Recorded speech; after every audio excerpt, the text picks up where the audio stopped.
daripada kuasa. Hal ini juga kupandang sebagai hikmat di bawah matahari dan nampaknya besar bagiku.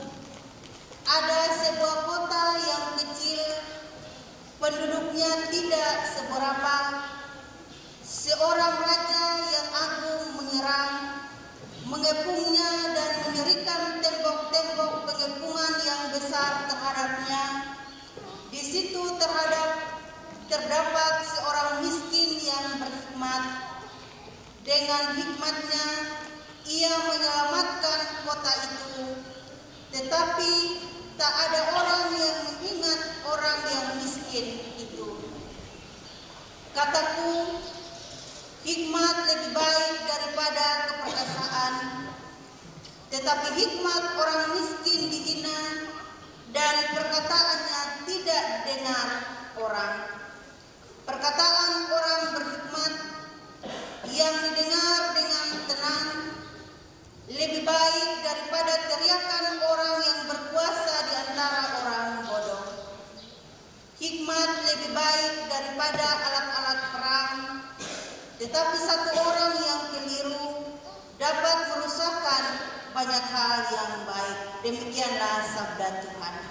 Yang berbahagia adalah semua mereka, semua kita yang tetap memelihara status kita sebagai orang-orang yang setiawan dalam mencari kebenaran Tuhan, memelihara kebenaran Tuhan dan hidup di dalam kebenaran Tuhan hari lepas hari.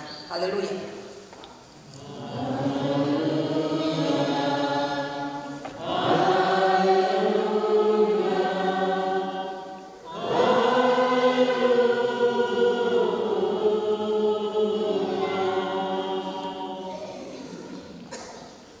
Saya masih kasih kesempatan Bapak Mama Jemaat, kita semua membaca bagian firman ini dengan seksama dalam hati. Bapak Mama Jemaat Tuhan, Shalom.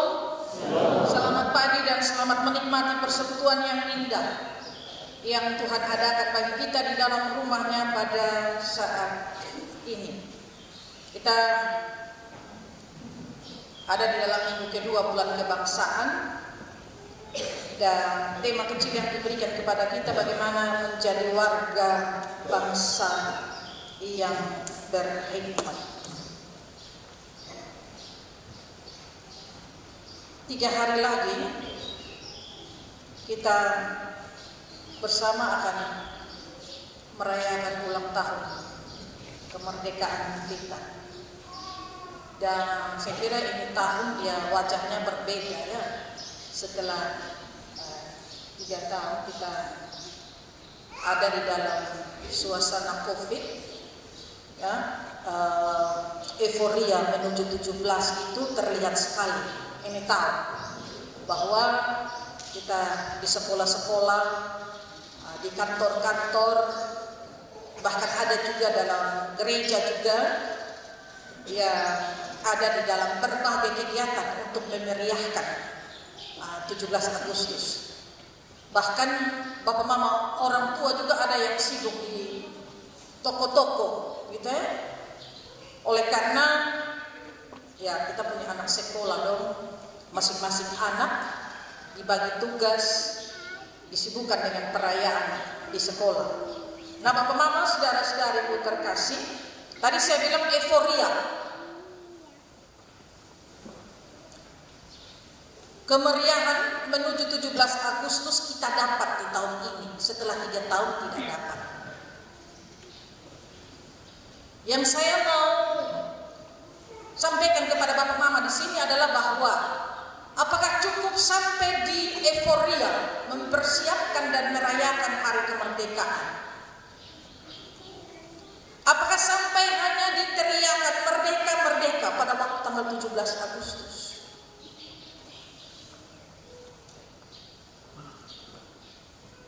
Apakah hanya sampai di upacara yang dipersiapkan sedemikian rupa, mulai dari pusat sampai ke kita desa-desa? Apakah hanya sampai di situ? Saya kira kalau kita melihat kembali kepada kegigihan perjuangan para pahlawan kita, Maka jawabannya tentunya tidak. Kita tidak sampai menikmati kemerdekaan, tetapi bagaimana kita berkumpul bersama untuk mempertahankan bahkan mengisi kemerdekaan itu sendiri dengan tanggung jawab yang ada pada kita. Supaya apa yang menjadi cita-cita bangsa kita ketika kita mau merdeka, bahwa kita menikmati kebahagiaan yang sesungguhnya, kemerdekaan yang sesungguhnya, sejahtera yang sesungguhnya, lahir batin itu benar-benar saya dan Bapak Mama nikmati hari ini dan hari-hari selanjutnya. Nah, Bapak Mama, saya garis bawahi berjuang dan bergumul bersama untuk mempertahankan dan mengisi kemerdekaan. Saya garis bawahi oleh karena perlu saya dan Bapak Mama tahu bahwa untuk bergumul dan berjuang dibutuhkan orang-orang pribadi-pribadi yang berhikmat. Amin kan? Iya, saya hanya bilang untuk berjuang dan bergumul hanya dibutuhkan orang yang berhikmat.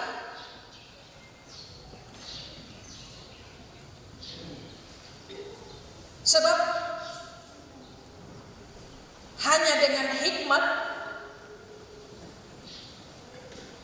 kita menjadi pribadi yang kuat. Kuat untuk apa? Kuat untuk daya tahan diri sendiri dan kuat untuk mempertahankan persekutuan kita, bahkan bangsa kita. Bapak Mama, saudara-saudari terkasih, tema kita menjadi warga bangsa yang berhikmat. Pertanyaan, kenapa harus jadi warga yang berhikmat? Nanti kita belajar dalam kebenaran firman ini. Jawabannya ada di dalam firman Tuhan pagi hari ini. Saya membedah firman ini dalam dua bagian besar. Yang pertama, kita belajar tentang pentingnya hikmat. Bapak Mama hampir pasti bahwa penulis kitab Pengkhotbah ini adalah Raja Salomo. Ya, kalau kita belajar, kita melihat dalam catatan sejarah penulisan Alkitab, maka waktu Salomo masih muda dia menulis kitab Kidung Agung. Kemudian setelah dia dewasa, dia menulis kitab Amsal. Kemudian ketika dia memasuki usia-usia senja, maka dia tulis kitab Pengkhotbah. Dan isi dari kitab Pengkhotbah ini, Bapak Mama, intinya adalah bahwa sebuah kesia-siaan. Segala sesuatu Salomo pandang dan ajak kita untuk memandang bahwa segala sesuatu adalah sia-sia di luar Tuhan. Sebaliknya di dalam Tuhan tidak ada yang namanya sia-sia. Nah, ini intisari dari kitab Pengkhotbah. Bapak Mama, saudara-saudari terkasih, mengawali bacaan kita, Salomo berbicara tentang pentingnya hikmat. Lukisan tentang seorang yang miskin, ya, seorang yang lemah melawan seorang yang kuat. Sudah lemah lagi, dia berdiam di sebuah kota yang kecil yang penduduknya tidak seberapa. Tapi kemudian ada seorang raja yang besar, seorang raja yang kuat, seorang raja yang perkasa mau menyerang kota itu. Dan di dalam kisah bacaan kita, bukan yang lemah yang kalah, tetapi yang kuat dan yang perkasa ini yang kalah. Dan kalah disebutkan dengan jelas dalam bacaan ini hanya oleh karena hikmat yang ada pada si miskin. Bapak Mama, kalau om tentang hikmat, saya sementara berbicara tentang hikmat yang bersumber dari atas. Ya, hikmat yang bersumber dari Tuhan, yang diberikan kepada kita yang takut Tuhan. Ingat baik-baik dalam Amsal menyebutkan bahwa permulaan hikmat adalah hidup takut akan Tuhan. Jadi sekali lagi bacaan ini berbicara tentang hikmat yang bersumber dari Tuhan, bukan hikmat yang ada pada manusia, bukan hikmat juga yang ada di tengah-tengah dunia. Tidak. Tetapi hikmat yang dari Tuhanlah yang memampukan si miskin dan si lemah ini untuk bisa menyelamatkan kotanya. Saya kembali lagi, pentingnya hikmat. Kenapa penting? Yang pertama, kebesaran seseorang tidak terletak pada kuasa, tidak terletak pada harta atau apa yang dia miliki, tidak terletak pada status siapa dia, dan juga tidak terletak pada segala yang ada di dalam hidupnya. Tetapi kebesaran seseorang terletak pada sejauh mana dia hidup berhikmat, sejauh mana dia hidup bijaksana selama Tuhan percayakan kehidupan. Nah, Bapak Mama, hikmat, ya hikmat beda dengan ilmu pengetahuan. Jangan salah artikan ya. Ada orang yang selalu berpikir bahwa hikmat sama dengan ilmu pengetahuan. Tidak. Kalau ilmu pengetahuan saya cukup mengetahui mana yang baik dan mana yang tidak baik. Saya cukup untuk belajar, ya, tentang sesuatu yang belum saya tahu. Tapi kalau hikmat jauh lebih daripada itu. Hikmat berbicara soal prakteknya. Jadi kalau saya tahu mana yang benar, mana yang salah, maka saya sudah tahu yang benar, yang ini saya ikut yang benar. Itu namanya hikmat, orang yang berhikmat. Jadi sekali lagi, ilmu pengetahuan berbicara soal teori. Tapi kalau hikmat berbicara soal praksisnya, prakteknya.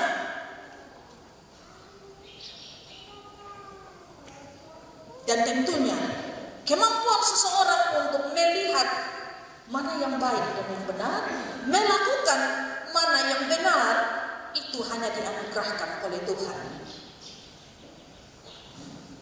Jadi kenapa hikmat itu penting? Saya besar di hadapan Tuhan bukan karena apa yang saya miliki, ya, bukan karena kuasa yang ada, bukan. Karena itu dilukiskan bahwa raja ini dia perkasa, dia berkuasa, ya, dia punya angkatan perang yang kuat, tetapi dia kalah karena kebesarannya dikalahkan oleh hikmat yang dimiliki oleh orang miskin. Bapak Mama, saudara-saudari yang terkasih, kemudian yang berikut saya berbicara bahwa kalau kita melihat perkembangan dunia dewasa ini, akhirnya kita melihat bahwa yang namanya hukum riba perlahan-lahan mulai ada. Dan dunia sementara menuju ke situ yang namanya hukum rimba. Mama tahu sendiri yang namanya hukum rimba. Hukum rimba, siapa yang kuat, dia yang bertahan. Saya ulang lagi, siapa yang kuat, dia yang bertahan untuk hidup. Itu hukum rimba. Nah, kalau kita belajar firman ini, saya dan Bapak Mama mau menjadi orang yang kuat supaya tetap bertahan hidup di tengah-tengah dunia ini. Termasuk juga bangsa saya mau menjadi bangsa yang kuat. Maka di dalamnya tidak perlu sekian banyak orang kaya. Maka di dalamnya tidak perlu sekian banyak orang pembesar di situ. Tidak perlu. Yang hanya diperlukan semua warganya berhikmat. Yang diperlukan supaya saya dan Bapak Mama bertahan di tengah-tengah dunia ini, yang kita butuhkan bukan yang lain tetapi hikmat. Karena dalam hikmat ada kehidupan yang sejahtera. Yang kedua, kenapa penting kita menjadi warga yang berhikmat? Bapak Mama, dengan bacaan ini saya mau ajak Bapak Mama untuk membayangkan seorang miskin, kotanya kecil, penduduknya sedikit, tapi dia mampu untuk menyelamatkan kotanya dari serangan sang raja yang kuat itu. Bayangkan kalau bangsa Indonesia yang kita cintai bersama ini, semua warganya dari Sabang sampai Merauke adalah pribadi-pribadi yang berhikmat. Berarti hikmat dobel-dobel. Dan tentunya kita menjadi bangsa yang kuat. Sekalipun yang kuat pada kita perlu bergandengan tangan. Karena masalah persoalan bangsa terlalu banyak. Bukan saja dari luar, tapi di dalam kita pun kehidupan berbangsa tidak bisa dipungkiri. Dari pusat sampai ke pelosok-pelosok, kita pun soal terlalu banyak. dalam kehidupan berbangsa. Jadi kalau dengan berhikmat saya bisa menyelesaikan soal, bukan pribadi tetapi soal bangsa. Soal bangsa yang seperti apa? Bapak Mama, kita ditimpa dengan bencana COVID, ditimpa dengan bencana seroja. Kita menjadi bangsa yang kuat ketika kita punya pemerintah yang berhikmat, ya. Kita menjadi warga yang berhikmat, sehingga pemerintah yang berhikmat dia tidak duduk di belakang meja dan dia paham perintah kiri kanan, tidak. Tapi dia melihat mereka yang masuk dalam pergumulan COVID, mereka yang masuk dalam pergumulan seroja, bahkan pergumulan lainnya. Dia masuk dan kemudian dia berpikir, dia bertindak. Apa yang harus saya buat supaya mereka keluar dari situasi atau persoalan? Sekarang orang rame-rame ngomong tentang stunting, ya. Karena di NTT tercatat nomor sekian stunting. Nah, Bapak Mama, kalau hanya omong doang tidak bisa. Dibutuhkan orang-orang berhikmat. Berhikmat supaya apa? Jangan hidup pikir diri sendiri. Pemerintah tidak pikir diri sendiri, warga tidak pikir diri sendiri, orang tua tidak pikir diri sendiri. Terkadang kita berpikir anak-anak stunting, kalau kita melihat anak-anak stunting, bukan datang dari orang yang tidak mampu, bukan orang tuanya tidak mampu, tidak. Karena orang tuanya mau gemuk sendiri, saya bilang. Minta maaf ya Bapak Mama. Ya, kita belajar untuk melihat, menyorot firman ini dari hal-hal sederhana. Kemudian yang berikut, dengan hikmat, seseorang tahu bagaimana dia hidup bersama dengan orang lain, bersekutu. Nah, pemimpin kita, hikmat pertama-tama murni, kemudian pendamai, peramah, tidak munafik, tidak mementingkan diri sendiri. Ini semua dalam hubungan dengan orang lain. Jadi saya ulang lagi, seorang yang berhikmat, dia tahu bahwa dia tidak hidup sendiri. Dia tidak hidup untuk dirinya sendiri, tetapi dia juga hidup bersama orang lain dan hidup juga untuk orang lain. Sehingga kalau kita punya slogan kebangsaan, bersatu kita teguh, bercerai kita runtuh. Saya kira makna persekutuan masuk di dalam situ. Bersatu kita teguh, bercerai kita runtuh. Nah, kalau seorang yang berhikmat, warga negara yang berhikmat, dia tidak cinta diri. Kita lihat orang yang sementara dianggap lemah, orang yang miskin ini, ya, dia diabaikan. Dia menyelamatkan kota, tapi kemudian dia perjuangan menyelamatkan kota, orang pandang sebelah mata juga tidak. Orang dengan mudah melupakan. Apakah si miskin cemburu? Apakah si miskin kecewa? Apakah si miskin tidak mau berjuang? Tidak.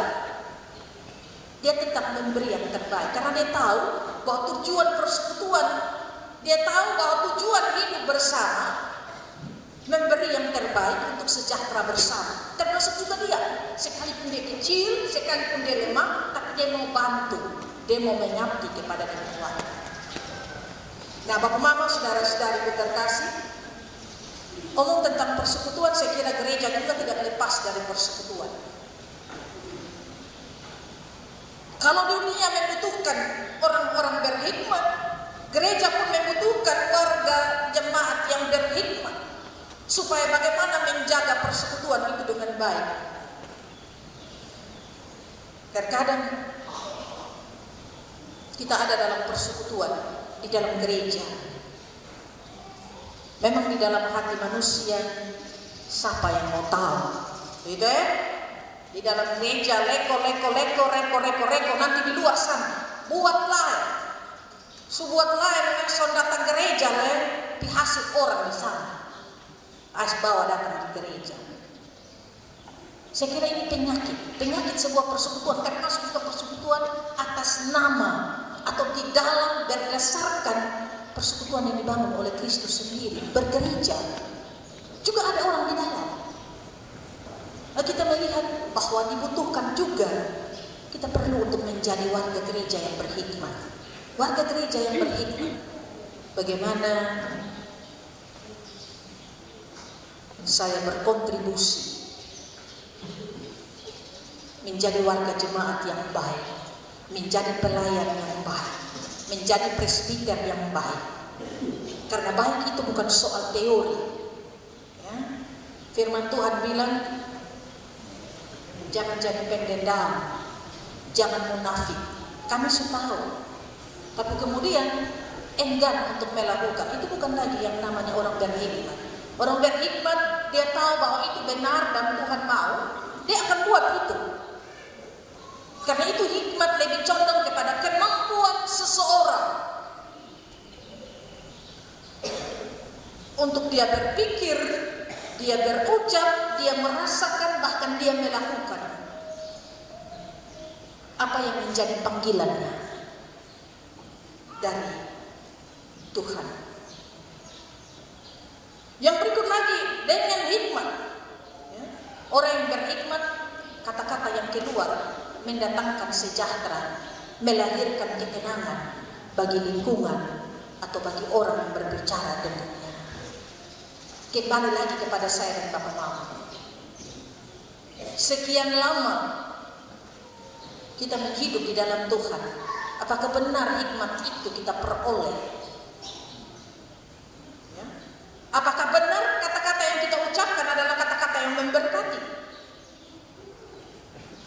Ataukah lebih dari silet?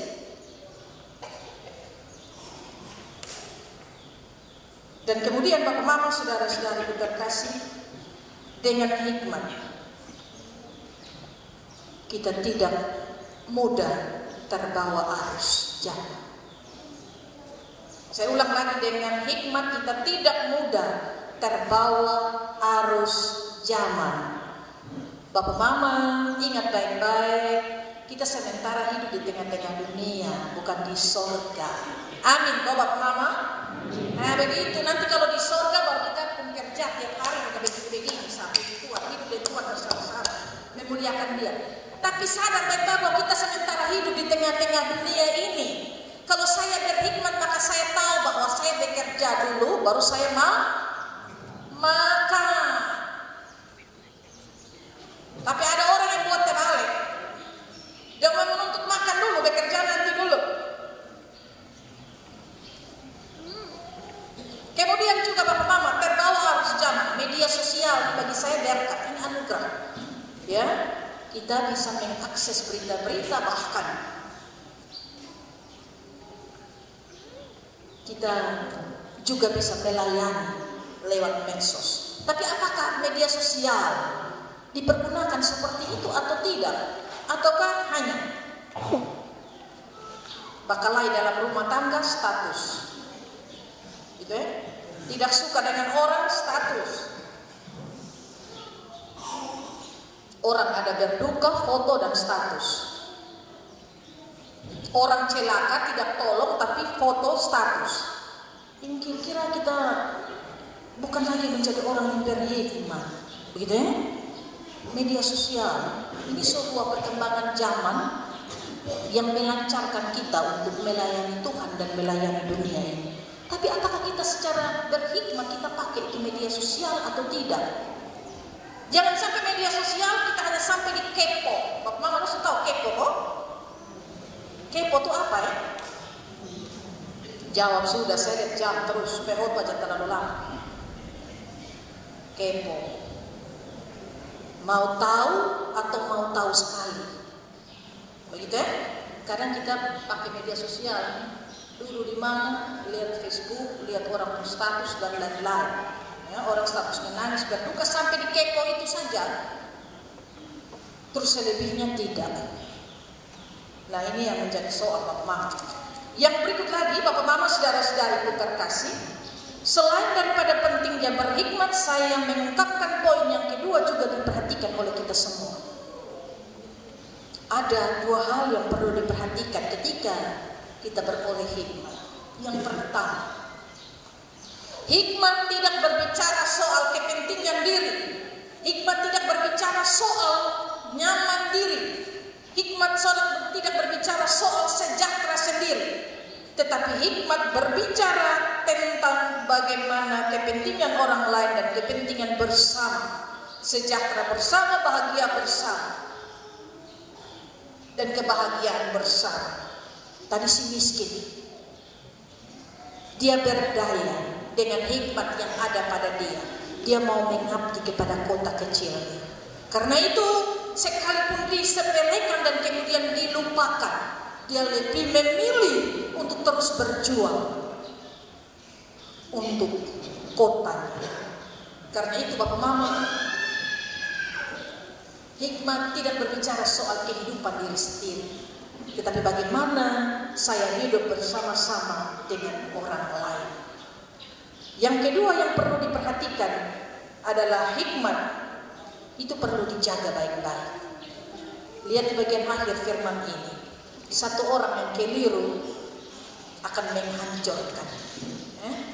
Itu berarti bahwa Bapak Mama, kita bergumul minta hikmat dari Tuhan. Kita sudah menjadi orang-orang yang berhikmat, bergumul lagi supaya saya terus melihara hikmat yang hanya bersumber dari Tuhan. Jaga baik-baik. Supaya apa? Supaya benar buah dari hikmat itu sendiri dinikmati oleh Tuhan dan juga dinikmati oleh persekutuan kita sebagai gereja. Karena itu Bapak Mama, sekali lagi kita menjadi pemimpin yang berhikmat, warga yang berhikmat. Kalau ngomong tentang pemimpin yang berhikmat, bukan soal pejabat yang pemimpin. Saya dan Bapak Mama menjadi pemimpin atas diri sendiri. Pemimpin atas diri sendiri. Engkau bergumul minta hikmat dari Tuhan. Supaya apa? Supaya tetap stay dengan kebenaran yang Tuhan ajarkan. Sekali tidak, bilang tidak. Sekali putih ya tetap putih, hitam ya hitam. Jangan karena doi kebawah sudah atas meja, yang putih jadi hitam atau abu-abu, jangan. Kemudian kita pemimpin di dalam keluarga. Ya? Kita pemimpin di dalam keluarga. Ingat baik-baik, berhikmat berakhir melahirkan ketenangan dan kesejahteraan. Pemimpin keluarga siapa ya? Bapak kok mama ya? Tolong jawab dek saya. Bapak-bapak Jadi kita pemimpin di dalam rumah tangga kita. Bapak-bapak dong pulang kok, lihat baik-baik. Mama dong sejahtera ke sorga, anak dong sejahtera ke sorga. Mama-mama juga begitu memimpin ya untuk pelayanan kepada suami dan anak-anak. Tolong lihat baik-baik, Bapak ini sejahtera ke sorga. Jangan sampai Bapak sejahtera di luar rumah, di dalam rumah Bapak rasa kenerakan, nah itu parah. Jadi kita orang tua, jadilah orang tua yang berhikmat. Ya, orang tua yang berhikmat bukan soal orang tua pintar dan tahu mana yang baik dan mana yang benar. Orang tua yang berhikmat, dia buat duluan lewat keteladanan, baru anaknya ikut. Amin, kok Bapak Mama? Iya, karena hikmat soal prakteknya. Saya buat, bukan saya sekedar tahu, tapi saya buat.